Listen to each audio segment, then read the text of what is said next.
கிறிஸ்துவுக்குள் பிரியமானவர்களே, கர்த்தராகிய இயேசு கிறிஸ்து நாமத்தில் உங்களுக்கு வாழ்த்து தெரிவித்துக் கொள்கிறேன். இந்த புதிய நாளிலும் அப்பா உங்களை புதிய நன்மையினாலும் புதிய கிருபைகளினாலும் உங்களை ஆசீர்வதிப்பாங்க. இந்த வாரம் முழுவதும் அப்பா உங்க கூட இருந்து வழி நடத்தி அப்பா பெரிய காரியங்கள் உங்க வாழ்க்கையில செய்ய போறாங்க. இன்றும் அப்பா உங்களோடு கூட பேச போகிற வார்த்தை Zephaniah 3:19. Zephaniah 3rd chapter verse 19. அவர்கள் வெட்கம் அனுபவித்த சகல தேசங்களிலும் அவர்களுக்கு புகழ்ச்சியும் கீர்த்தியும் உண்டாக செய்வேன் என்று சொல்லி இந்த காலை நேரத்துல அப்பா உங்களோடு கூட பேசுறாங்க. நீங்க எங்கெல்லாம் வெட்கப்பட்டீங்களோ அந்த இடத்துல அப்பா உங்களை புகழ்ச்சியும் கீர்த்தியுமாய் வைப்பேன் என்று சொல்லுகிறார். இன்று அநேக பிரச்சனைகள் போராட்டத்தின் நிமித்தம் அந்த சூழ்நிலையில நீங்க இருக்கக்கூடாதபடி கடந்து செல்லுகிறது போல உங்க வாழ்க்கையில நடந்திருக்கலாம். சில பிரச்சனை நிமித்தம் அந்த ஏரியாவை கூட விட்டுட்டு நீங்க போயிருக்கலாம். இந்த காலை நேரத்துல சொல்றாங்க, எந்த எந்த எல்லையில நீங்க வெட்கப்பட்டீங்களோ அந்த அந்த எல்லையில அப்பா உங்களை உயர்த்துவேன் என்று சொல்லுகிறார். அது உங்களுக்கு குழந்தை இல்லை என்று சொல்லி அநேகர் உங்களை பேசியிருக்கலாம். அப்பா இந்த காலை நேரத்துல உங்களோடு கூட பேசுறாங்க. உங்க வெட்கத்துக்கு பதிலாக கீர்த்தியும் புகழ்ச்சியும் அவர்கள் அவர்கள் வெட்கப்பட்டு போகும்படி அப்பா செய்வேன் என்று சொல்லி இந்த காலை நேரத்துல பேசுறாங்க. உங்களுக்கு பிசினஸ் பண்ண தெரியல, அதனாலதான் நீங்க லாஸ் ஆயிடுச்சு அப்படின்னு சொல்லி அநேகர் உங்களை பத்தி பேசி கொண்டிருக்கலாம். இந்த காலை நேரத்துல அப்பா சொல்றாங்க, அதே இடத்துல அப்பா உங்களை கீர்த்தியும் புகழ்ச்சியுமாய் வைப்பேன் என்று சொல்லுகிறார். உங்க குடும்பத்துல சமாதானம் இல்லை, உங்க வேலை ஸ்தலத்துல பிரச்சனை, போராட்டம், இப்படி எல்லாவற்றிலும் எந்தெந்த காரியத்துல அழுகிற சூழ்நிலையோடு நீங்க பார்த்து கொண்டு இருக்கிறீங்களோ அந்த எல்லாவற்றிலும் இந்த காலை நேரத்துல அப்பா சொல்றாங்க, நான் உங்களுக்கு கீர்த்தியும் புகழ்ச்சியும் உண்டாக செய்வேன். உங்க வெட்கம் இன்றோடு இந்த நொடியோடு ஒளிந்து போகிறது. சங்கீதத்துல 22ஆம் அதிகாரம் 5ஆம் வசனம், சாம் 22 verse 5ல உம்மை நோக்கி கூப்பிட்டு தப்பினார்கள். அப்பாவை நோக்கி கூப்பிட்ட எல்லாரும் தப்பினார்கள். இந்த காலை நேரத்துல அப்பாவை நோக்கி வந்திருக்கிற உங்களை அப்பா எல்லா இக்கட்டுகளிலிருந்தும் உங்களை தப்பிக்க பண்ண போகிறார். எல்லாவற்றிலிருந்தும் ஒரு விடுதலை தர போறாங்க. உம்மை நம்பி வெட்கப்பட்டு போகாதிருந்தார்கள். அப்பாவை நம்பி வந்தவர்கள் ஒருபோது வெட்கப்பட்டு போக மாட்டீங்க. அது உங்க வேலை ஸ்தலத்துல இருக்கலாம், குடும்பத்துல இருக்கலாம். நீ ஏசு ஏசுன்னு போனி, நீ என்ன நல்லாவா இருக்கிற அப்படின்னு சொல்லி ஏளனமா கூட உங்களை பார்த்து பேசிருக்கலாம். இந்த காலை நேரத்துல அப்பா சொல்றாங்க, எந்த காரியத்துல நீங்க வெட்கப்பட்டு போக மாட்டீங்க. தாவீது அருமையா ஒரு ஜெபம் செய்யறாரு. அதே சங்கீதம் 31:1ல, சாம்ஸ் 31:1ல, கர்த்தாவே உம்மை நம்பி இருக்கிறேன். முதல்ல எடுத்தோடனே சொல்லிட்டாரு பாரு, எந்த மனுஷனையும் நம்பல. அவங்க அப்பா நல்லா செல்வந்தர், அவரை நம்பல. சாமுவேல் அபிஷேகம் பண்ணாரு, அதோட போயிட்டாரு. பவுல் கொலை செய்ய தேடும் பொழுது கூட ஒரு உதவி கூட தாவீதுக்கு சாமுவேல் செய்யவே இல்ல. இப்படி இக்கட்டான சூழ்நிலையில தான் தாவீது இருந்தார். அந்த நேரத்துல தான் சொல்றாரு, அபிஷேகம் பண்ண சாமுவேலையும் நம்பல, எங்க அப்பா பணக்காரர் தான், நான் அவரையும் நம்பல. மனைவி யாரு? ராஜாவுடைய பொண்ணு, அவங்களையும் நம்பல. கூட பிறந்த சகோதரர்கள் யுத்தத்துல இருக்கிற யுத்த வீரர்கள், அவங்களையும் நம்பல. நான் யாரையும் நம்பல, உங்களை நம்பி இருக்கிறேன். கர்த்தாவே உம்மை நம்பி இருக்கிறேன். நான் ஒரு காலம் வெட்கமடையாதபடி செய்யும். இந்த காலை நேரத்துல அப்பாட்ட சொல்லுங்க, என் சொந்தக்காரர் நம்பல, எனக்கு பணம் கொடுத்து உதவி செய்வேன்னு சொன்னாங்க, நான் அவங்கள நம்பல. உங்களுக்கு இந்த ஜாப் வாங்கி கொடுத்துட்றேன், இனிமேல் நீங்க நல்லா இருப்பீங்கன்னு சொல்லியிருப்பாங்க, நீங்க சொல்லுங்க, நான் அவங்கள நம்பல. இப்படி யார் யாரெல்லாம் நீங்க நம்பி இருந்தீங்களோ அவங்க எல்லாம் உங்களுக்கு ஒரு நன்மையும் செய்யல.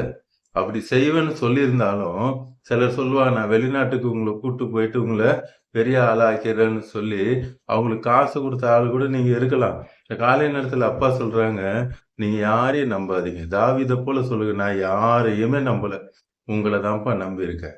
அப்படி சொல்லுங்க. சொல்லும் பொழுது அப்பா உங்களை வெட்கமடையாதபடி செய்வாங்க. வெட்கமடையாதபடி செய்யும் உமது நீதி நிமித்தம் என்னை விடுவி. நான் ஏதோ நல்லது செஞ்சுட்டேன், ஒரு 100 பேருக்கு அன்னதானம் பண்ணிட்டேன், ஒரு 1000 பேருக்கு உதவி செஞ்சுட்டேன், ஏழைகளுக்கு நான் உதவி செஞ்சுட்டேன் அப்படின்றதுனால விடுவியும் அல்ல, அப்பாவுடைய நீதியின் நிமித்தம் தான் விடுவியும். நம்மளுடைய நீதி கந்தையும் குப்பையுமாய் இருக்கிறதுன்னு அப்பாவோட வசனத்துல சொல்லியிருக்காங்க. நம்ம எவ்வளவுதான் நீதி செய்தாலும் அதெல்லாம் அப்பாவோட கணக்குல செல்லுபடியே ஆகாது. ஏழைகளுக்கு நம்ம உதவி செய்யும், அதுக்கு மேல நம்மளுடைய பாவ கணக்கு அதிகமா இருக்கும். அப்பா நமக்காக கல்வாரி சிலுவையில கடைசி சொல்றத வரைக்கும் சிந்தி ஜீவனையே கொடுத்திருக்காங்க. உங்களுக்காக அப்பா எல்லாவற்றையும் கல்வாரி சிலுவையில சுமந்துட்டாங்க. அவருடைய நீதி நிமித்தம், நம்மளுடைய நீதி நிமித்தம் ஒண்ணும் ஆகப் போறதே இல்ல. நமக்கு மாத்திரம் தான் தெரியும். ஏசப்பாவுக்கும் நமக்கும் மட்டும்தான் தெரியும் நம்ம எவ்வளவு பெரிய பாவின்னு சொல்லி. உலகத்தான் உங்கள பார்த்து சொல்லலாம், இவங்க ஆஹா, ஓஹோ! இவங்க சூப்பரான ஆள், இவங்க பெர்ஃபெக்ட்டான ஆள்ன்னு சொல்லலாம். அதெல்லாம் உலகத்துல ஏத்துக்கலாம். ஆனா உண்மையா அவங்க எப்படின்னு சொல்லி அவங்களுக்கும், அப்பாவுக்கும் மாத்திரம் தான் தெரியும். அதனால தான் இங்க சொல்றாங்க, "உமது நீதி நிமித்தம் என்னை விடுவியும்." அந்த ஜெபத்தை கேட்டாங்க. அப்பா விடுவித்தாங்க. சவுல் கொலை பண்றதுக்கு ஒரு ராஜாவே கொலை பண்றதுக்கு வழி தேடிட்டு இருக்கிறான். அந்த ராஜா கிட்ட இருந்து அப்பா விடுவித்தாங்க.